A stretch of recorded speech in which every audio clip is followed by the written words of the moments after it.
Quelle voiture j'achèterais si je gagnais à l'euro million? Ma réponse automatique après une Caterham, c'est toujours la même. C'est ça.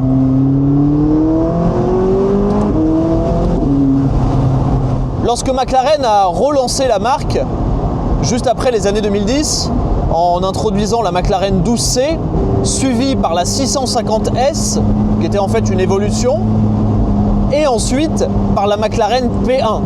Je pense que tout le monde sait ce que c'est que la McLaren P1. C'est une hypercar qui a marqué les temps modernes, notamment grâce à l'introduction de l'hybride dans une hypercar, mais aussi grâce à la bataille incroyable que cette voiture a menée contre la Ferrari et la Porsche 918 Spyder. Et juste après la McLaren P1, McLaren a introduit la 675 LT. 675 pour la puissance, 675 chevaux, et LT pour long tail. Et long tail, pour ceux qui connaissent un peu l'histoire de McLaren, particulièrement au Mans, c'est l'appellation qui était utilisée pour les McLaren F1 GTR et qui avait introduit ces voitures rallongées, long tail, avec une longue queue, plus performante, notamment grâce à plus d'aérodynamisme. Cette appellation n'inclut pas qu'un simple aileron et spoiler avant rallongé. Par rapport à la 650S qu'elle remplace, 100 kg ont été économisés grâce à l'emploi massif de matériaux légers, comme le carbone et le titane. Les liaisons au sol ont été revues, le moteur et la boîte de vitesse massivement retravaillés. Sur la 675 LT, tous les curseurs ont été poussés au maximum. Le résultat parle de lui-même. 675 chevaux issus d'un V8 biturbo qui prend 8500 tours, ce qui, je dois le rappeler, était il y a 10 ans absolument jamais vu. Déjà, même des moteurs Atmo qui prennent 8500 tours, il n'y en a pas énormément. Moins de 1300 kg sur la balance, des performances absolument ahurissantes. Et ce qu'on pourrait appeler un rebattage de cartes dans l'univers automobile. Mais comme beaucoup de voitures de connaisseurs, plutôt de petites séries, il faut prendre tous les éléments un par un pour vraiment comprendre pourquoi cette voiture est exceptionnelle. La voiture que je vous présente aujourd'hui à l'essai vient de chez mon ami Tobias, Asphalt Classics dans le sud. Je vous avais présenté son garage l'année dernière et très prochainement je vous referai une présentation du garage parce qu'il a bien évolué. Cette voiture est à vendre et je ne vais pas être objectif dans cet essai, je vais être purement subjectif, mais c'est une subjectivité à prendre comme de l'objectivité parce que quand je vous dis que cette voiture est l'une des meilleures supercars modernes jamais produites, c'est un fait, c'est pas discutable. Voilà. Visuellement, on reconnaît tout de suite une 675 LT déjà grâce à son pare-choc qui est beaucoup plus avancé que celui de la 650S. On a également ces ailettes latérales qui aident à diffuser les flux d'air plus vers l'extérieur de la voiture. Elles sont spécifiques à la 675 LT. Comme vous pouvez le voir dans ces feux qui ont la forme du logo McLaren, on a marqué 675 LT aussi. Les rétroviseurs sont les mêmes. Cette voiture est équipée, évidemment, des disques carbone céramique avec les étriers de frein peints en orange, les jantes allégées, l'inscription 675 LT ici, les énormes entrées d'air latérales qui sur cette voiture sont peintes, ce que je trouve du plus bel effet. D'origine, la voiture était équipée avec des pneus Trofeo R qui étaient des semi-slick. Aujourd'hui, c'est des P0. Évidemment, cette appellation long tail grâce à cet aileron qui est un aérofrein qui va légèrement plus loin sur la voiture. En fait, toutes les LT sont légèrement plus longues que les voitures qu'elles précèdent, que les voitures sur lesquelles elles sont basées. À l'arrière, le V8 3,8 litres biturbo avec la particularité bien sûr l'échappement en titane qui est légèrement plus court, il faut le savoir, sur cette version que la version coupée. Donc ça craque beaucoup plus. Je ne vais pas ouvrir le capot, mais il y a une petite tige en métal, en carbone qui est magnifique. Parce qu'en fait McLaren, forcément tout est sur l'économie de poids. Donc ils ne voulaient pas avoir de vérin, donc en fait on rentre, vous voyez, je ne sais pas si vous pouvez le voir là, mais il y a une petite ouverture. Il suffit de rentrer la petite tige, de tourner et on peut lever le capot moteur. À l'arrière, la 675 LT est aussi spécifique avec cette double sortie d'échappement en titane toujours, et bien sûr un énorme diffuseur arrière. On voit la boîte de vitesse ici, immense diffuseur en carbone. Je trouve que c'est une voiture qui a un look absolument somptueux, c'est tellement racé, tellement fin, il y a tellement de petits détails. Vous voyez le pare-choc arrière complètement ajouré ici pour que la chaleur ressorte, tout est ajouré derrière. C'est vraiment... En fait, je trouve ça trop beau. Je trouve que c'est une voiture qui est absolument sublime. Et évidemment, McLaren étant McLaren, cette voiture a reçu un travail aérodynamique dans les souffleries de l'écurie de F1, en se servant bien sûr de leurs connaissances en la matière en Formule 1, mais aussi de l'expérience tirée de la McLaren P1. Et d'ailleurs, quelques petits détails qui montrent que vraiment cette voiture n'est pas simplement une 650S recarrossée. Les suspensions ont été entièrement retarées. Il y a quasiment 50% des pièces du moteur qui sont spécifiques à la 675 LT, notamment au niveau des internes. Bien sûr, comme dans toutes les McLaren, on a les portes qui s'ouvrent de cette manière et évidemment le châssis en monocoque carbone qu'on peut voir légèrement ici, même si là, sur cette voiture, cette partie n'est pas apparente en carbone. D'ailleurs, pour ouvrir la porte, c'est ici. C'est un petit bouton, hop, soft close, et on soulève. Et regardez un peu le look de la voiture, les portes levées. C'est vraiment, c'est batmobilesque, c'est sublime. L'intérieur est aussi assez particulier. Il y a plein de spécificités sur les McLaren. Ils ont vraiment fait les choses à leur sauce. Déjà ici, vous avez différents boutons. Ça, c'est pour mettre l'alarme. Ça, c'est pour ouvrir le coffre à l'avant. Ça, tonneau. Qu'est-ce que c'est? Ah, si, je crois que c'est juste pour ouvrir. Si je dis pas de bêtises. Ah ouais, non, bon, il faut que je démarre la voiture. Mais ça, c'est pour ouvrir cette partie-là. Parce qu'en réalité, même si là, il y a le toit qui est dedans, ça peut s'utiliser. Il y a un petit compartiment, quand évidemment le toit n'est pas dedans, pour mettre des bagages. Je vais me faxer à l'intérieur. Hop là. Petit volant très fin en carbone, les palettes. Derrière, les commodos pour tout ce qui est phare automatique. Là, c'est ce qui sert à aller dans les menus sur l'écran de gauche. Le commodo qui est derrière, c'est pour le régulateur de vitesse. Là, c'est là encore tout ce qui est essuie-glace, lavage. Ici, l'écran, qui fonctionne plutôt bien, franchement, avec ce design. Et la partie la plus importante, si j'enlève mes gants qui sont là, c'est cette partie qu'on appelle l'Active Dynamic Panel. Donc finalement, je vais démarrer la voiture. Donc en fait, ce panneau, c'est ce qui va vous permettre de contrôler handling. Donc ça, c'est le châssis. Et ça, powertrain, c'est le moteur. Donc pour l'activer, j'appuie ici. Donc là, c'est en orange. Normal, sport, track sur le châssis et pour les suspensions hydrauliques. Normal, sport, track pour le moteur. ESP off. Manuel pour être avec les palettes. Ici, le bouton aéro, si j'appuie dessus, hop là, on voit l'aileron qui se lève derrière. Et là, bouton launch control évidemment. Frein à main. Vitre arrière. Hop là, la petite vitre à l'arrière qui se lève. Ça c'est bien parce que quand vous roulez avec le toit fermé, vous pouvez simplement baisser la vitre. Là, le bouton pour évidemment actionner le toit. Les warnings, drive, neutre, marche arrière, centralisation, coffre avant. De mémoire, c'est ça. Bah, voilà, tiens. C'est de ça dont je parlais. Cette petite tige qui sert à ouvrir le capot à l'arrière. En alu travaillé, en carbone. Magnifique. Pas beaucoup de place derrière pour mettre quoi que ce soit. Les baquets qui sont extrêmement confortables, quoi qu'il ne faut pas être trop large. Voilà, vous voyez, moi je suis quand même bien calé. Mais une instrumentation qui est vraiment tournée vers le conducteur et toujours cette cinématique des portes absolument fantastique pour ouvrir les portes. Hop, on pousse simplement et l'hydraulique ici permet de lever la porte sans souci. Hop là. Quelle caisse extraordinaire. C'est vraiment une voiture que je trouve sublime, surtout dans cette configuration. C'est tellement bestial, tellement bestial.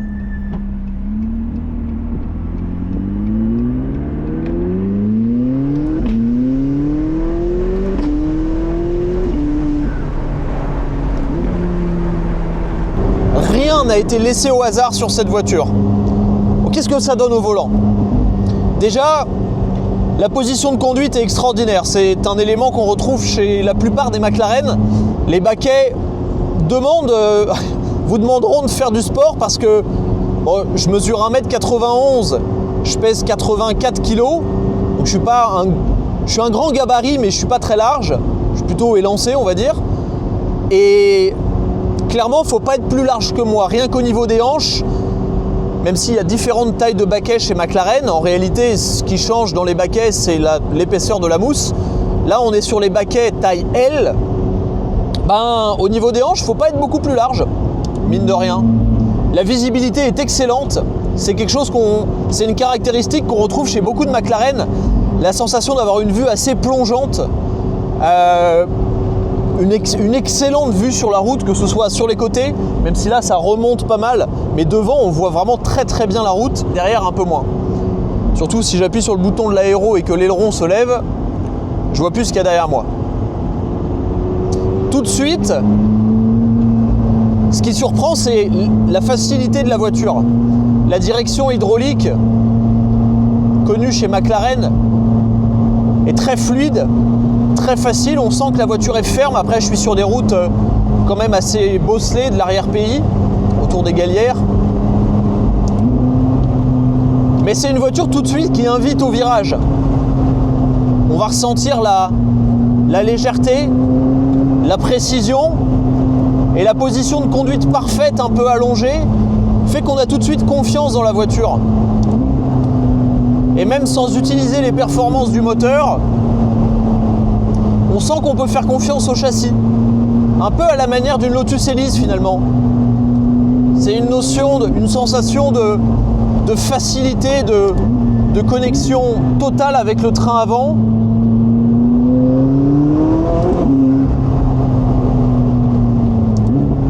On est dans la version Spider, donc forcément on profite des vocalises du V8 qui, contrairement à ce que beaucoup de gens disent sur des McLaren, chantent vraiment avec une sonorité qui évolue, un grondement rauque très présent à bas régime et des grosses explosions lors des rétrogradages, ça, vous allez l'entendre tout à l'heure.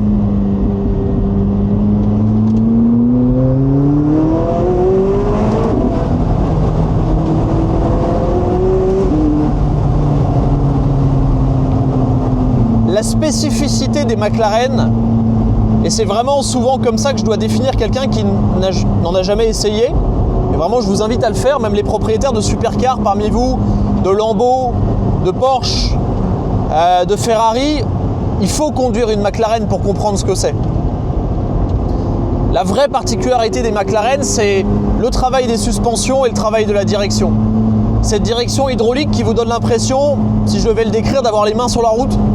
Vous sentez chaque imperfection, chaque caillou.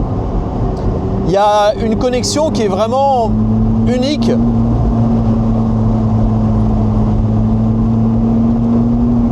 Et qui participe justement à cette confiance et à cette connexion qu'on a à la route. On a l'impression que la voiture n'est pas aseptisée. Et si vous avez déjà essayé une Lotus Elise, c'est un peu la même sensation. Sauf que là, contrairement à une Lotus Elise, vous avez 700 chevaux. Wouhou!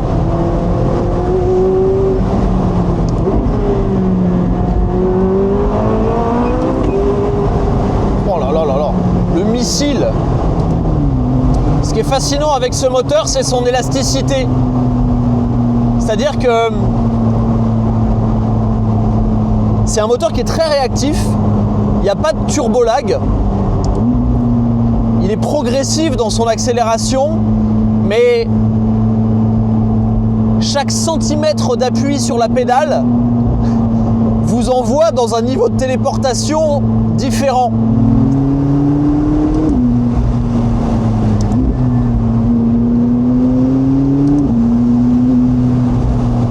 En fait, c'est une auto qui est absolument télépathique. Vous avez tellement de remontées d'informations dans la direction que vous sentez même les suspensions qui travaillent en verticale sur les aspérités de la route. Et on est quand même sur une route assez bosselée, assez imparfaite, avec des T-Rocs qui roulent au milieu de la route. et la voiture ne perd pas de grip. Les suspensions hydrauliques travaillent, encaissent, donnant au pilote une sérénité absolue.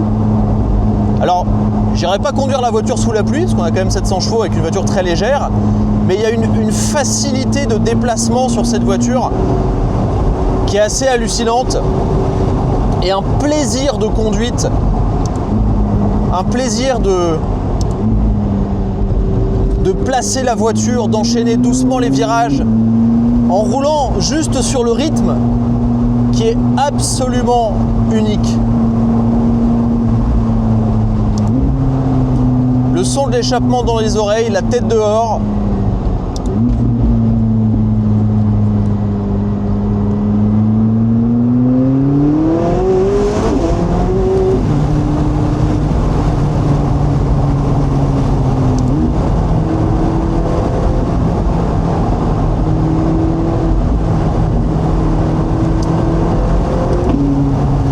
C'est une voiture qui distille des sensations absolument uniques.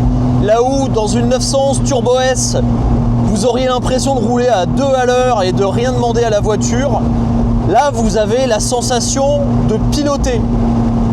La voiture vous rend meilleur pilote.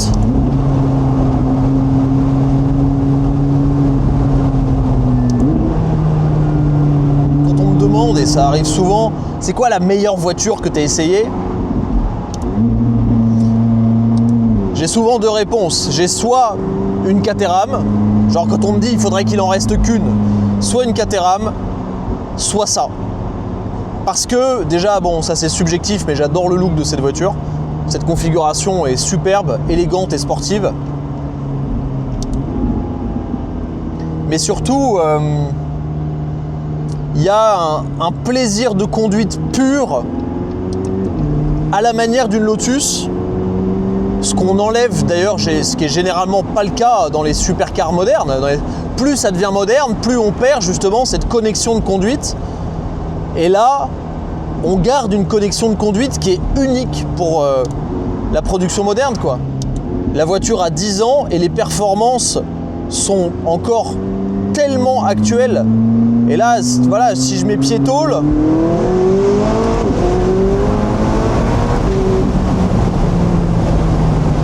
là c'est stratosphérique. Oh là là, puis avec l'aileron qui se lève à l'arrière.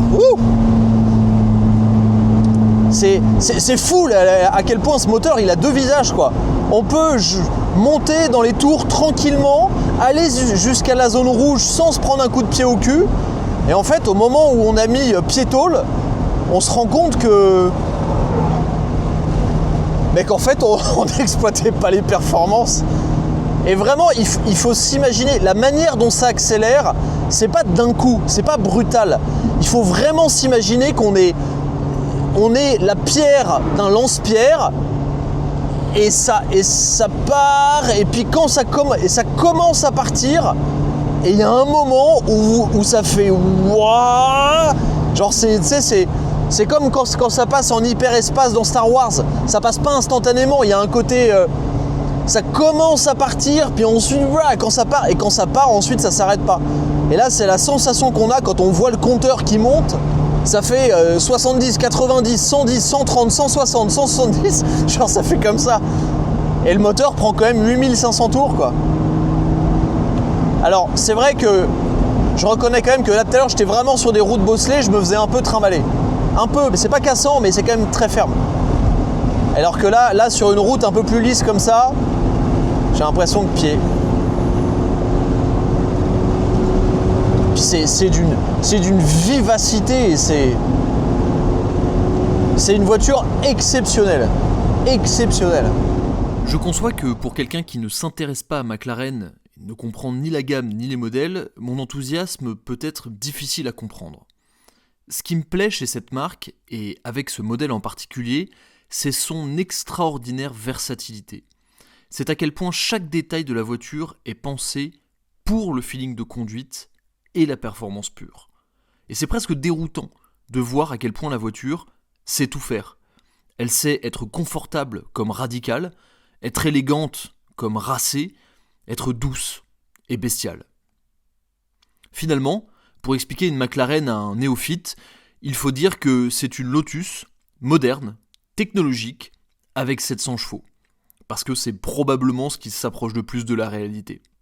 Que ce soit pour sa rareté, pour les heures et les heures et les heures de développement qu'il y a eu sur cette voiture, pour ses performances et finalement pour les sensations qu'elle procure, cette voiture, la McLaren 675 LT, est à mon sens la meilleure supercar qui existe aujourd'hui.